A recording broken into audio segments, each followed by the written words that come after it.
I've had multiple requests from YouTube subscribers asking for an update on my Discus Aquarium, and so I finally got around to putting this video together. And so in this video I'm going to show you guys several of the changes that have happened to the aquarium over the last 3 years. That original video was put together and I put it on YouTube at least 3 years ago, probably a little more. And there have been several fairly major changes to the aquarium since then. I think from first glance it looks relatively similar. It has the same hardscape and substrate that it had back then. About a year and a half ago, give or take, I removed all the plants that were in the aquarium initially and I switched it over to this current setup. And I kind of prefer these plants as opposed to what I had in there before, just partly because of the coloration. I think that the reds and the different shades of green kind of go along with the colors of the discus in a pretty ornamental type setup, and that's really what this tank was going for. In the end, was just a kind of a pretty tank to look at. It wasn't necessarily, or definitely not, a biotope style aquarium, but it's trying to provide a healthy environment, but also a really nice ornamental setup. And so that's why I switched over to these plants here. But the two major changes to the aquarium, I added pressurized CO2 several years ago, and then I actually switched from the refugium over to a wet-dry filter instead. And with the wet-dry filter, I'll show you guys here in a second. I'll show you the pressurized CO2 setup, and then I'll show you that wet-dry filter too. But the reason I switched over to that, there was a couple of them, I guess. One of them was the fact that it was pointed out to me by a commenter that I had, with having a heavily planted aquarium already, it was probably overkill to have a refugium. That the natural filtration that was provided by the plants in the refugium was already being done by the plants in the tank. And I think that's probably true. I mean, obviously the refugium lights are on longer, so the plants are running through photosynthesis a lot longer than they are in this aquarium. But I think the whole idea behind the refugium is that natural filtration provided by the plants, and this having a heavily planted aquarium, at least to some part, is already doing that. But the other reason that I switched over to the wet-dry filter was in this setup I was having issues with some algae control, and having the light on in the refugium for either 12 or 24 hours obviously can add to that problem. Now in a really well-balanced aquarium there may not be an issue with that, but in the setup I had going, I honestly didn't have enough time for proper maintenance with having that light on 24 hours in the refugium.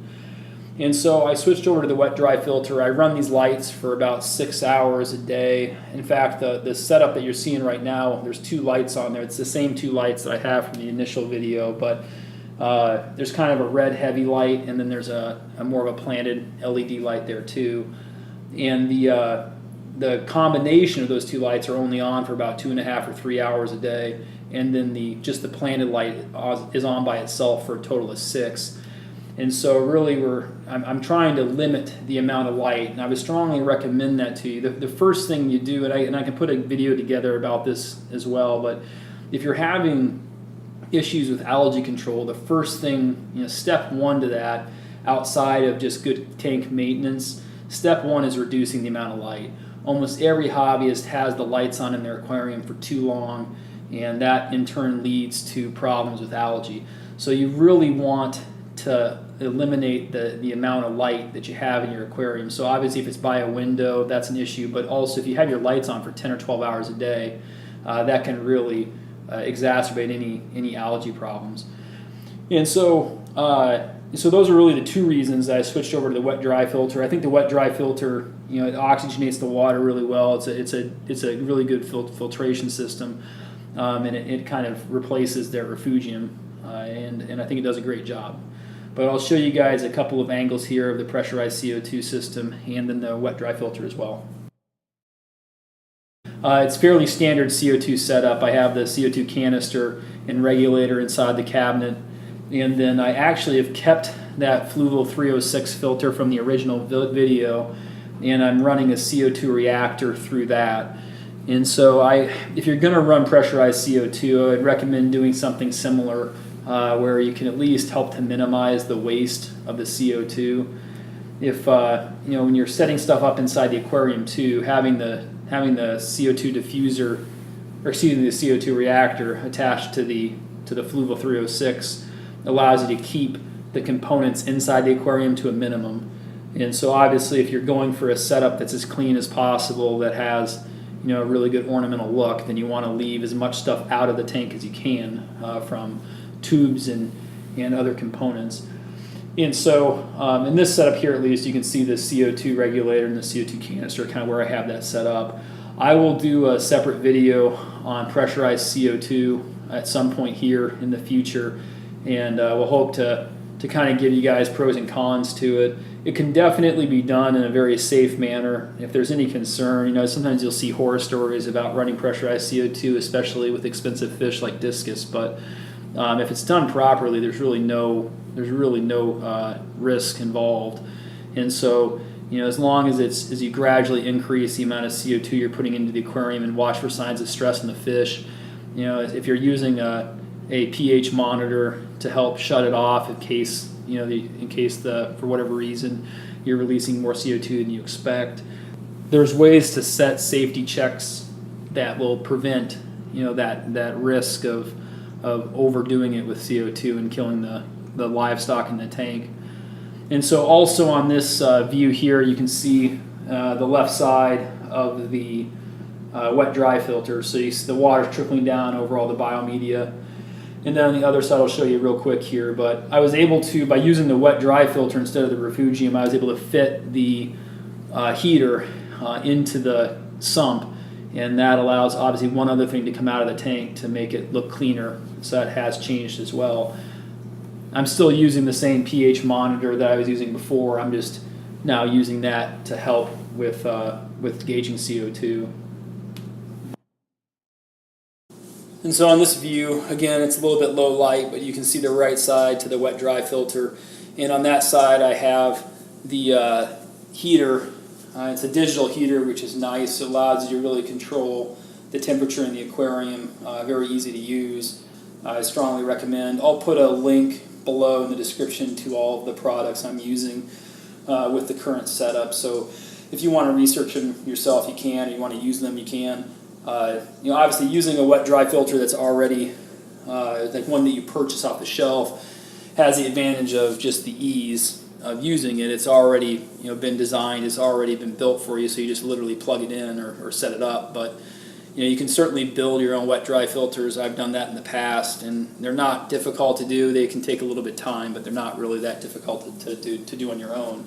And there's several videos on YouTube of how to do that.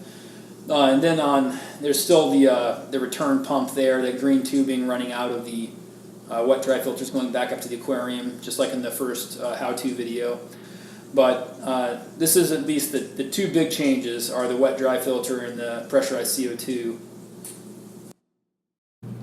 And one other change that I almost forgot to mention that I'm sure would have been brought up in the comments are that there are several fish in the aquarium that were not there initially 3.5 years ago, and they were added about 4 months ago.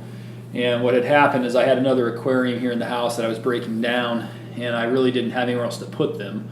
And that's not typically a good reason to combine fish. However, with adult discus, I felt like the risk of combining a couple of gouramis and some clown loaches into this aquarium was pretty minimal.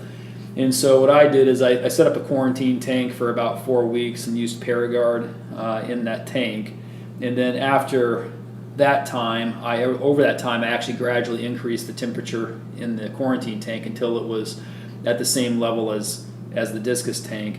And then I introduced those fish into the aquarium with the idea that if there were problems, if the gouramis or the clown loaches were bothering or chasing the discus in any way, then I was going to remove them from the aquarium and either give them away at a fish store here in town, or just give them away on Craigslist or something to somebody else who wanted them. But there's been no issues. A lot of this boils down to how like an individual fish temperament, and I think the fact that the discus were adult when I added these others to the aquarium probably helped quite a bit as well. And so So anyways, that's why those fish are in there. I normally wouldn't recommend putting clown loaches in the aquarium with discus, but I think that that again, in this situation, as long as you're watching it closely for any ill effects or problems, then it's not really an issue, and certainly hasn't been a problem in this setup. And so one more look at the aquarium as a whole and the current setup. I will say that pressurized CO2, there were a couple of things that I did that really controlled algae. I think if you take a close look, I haven't even cleaned this aquarium, and I should have cleaned it by now. It's probably been 5 or 6 days. And so the plants are a little bit out of check, but I think you can see from the video that there's not really there's minimal algae growth, and the plants are nice and healthy. The pressurized CO2 does not necessarily prevent algae growth, but it does allow the plants to grow at a faster rate.